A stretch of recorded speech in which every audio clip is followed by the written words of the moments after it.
মাদারীপুরে বেনজির আহমেদের স্ত্রীর নামে কেনা ৯০ একর জমি ফেরত চান জমির মালিকেরা। এসব জমির বেশিরভাগই হিন্দুদের। তাদের অভিযোগ, ভয়ভীতি দেখিয়ে নামমাত্র মূল্যে কেনা হয়েছে তাদের জমি। এদিকে গোপালগঞ্জে বেনজির আহমেদের ছত্রছায়ায় অনেকে বিপুল সম্পদের মালিক হয়েছেন বলে অভিযোগ স্থানীয়দের।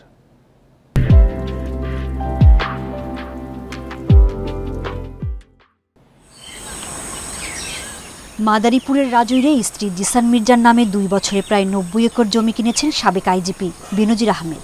আদালতের নির্দেশে তার সম্পত্তি ক্রোকের খবরে মুখ খুলতে শুরু করেছেন এসব জমির মালিকেরা।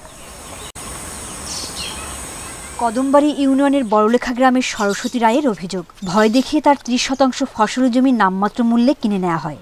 আর দুলালবালার ৩ বিঘা জমি কিনে নেওয়া হয়েছে মাত্র ৩ লাখ টাকায়। বিক্রয়রা খাইল জমি আমি বেচতাম না কোনোদিন, আমি থাকতে তো শহরে বেচতে দিতাম না, তো দিয়েই সেই বয়তে। আপনি যদি ওই জমি না দেন তো ওই জমি আপনি আলুডি করবেন কি করে?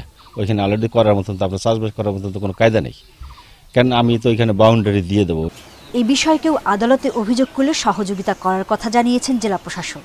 অভিযোগ আনলে তখন আদালত যেভাবে সিদ্ধান্ত উপনীত হয় সেই সিদ্ধান্ত অনুযায়ী আমাদের অ্যাডমিনিস্ট্রেশনের পক্ষ থেকে তাকে সর্বাত্মক অ্যাসিস্ট্যান্স আমাদের পক্ষ থেকে এনশিওর করা হবে।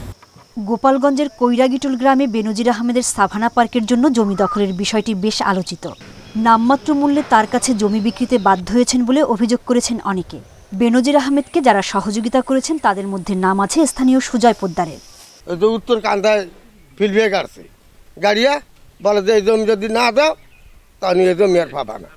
যদিও অভিযোগ অস্বীকার করেছেন সুজয় পোদ্দার। কেবল বালু বিক্রির সুবাদে বেনজির আহমেদের সঙ্গে সুসম্পর্ক ছিল বলে দাবি তার। আমি এলাকার একটা সাধারণ লোক, আমি স্যার যখন ক্ষমতায় ছিল চাকরি করছে তখন কি আমি স্যারের কাউরে ক্ষমতা দেখাতে পারবো? এরকম কোনো অভিযোগ আমি কাউকে করিও নাই।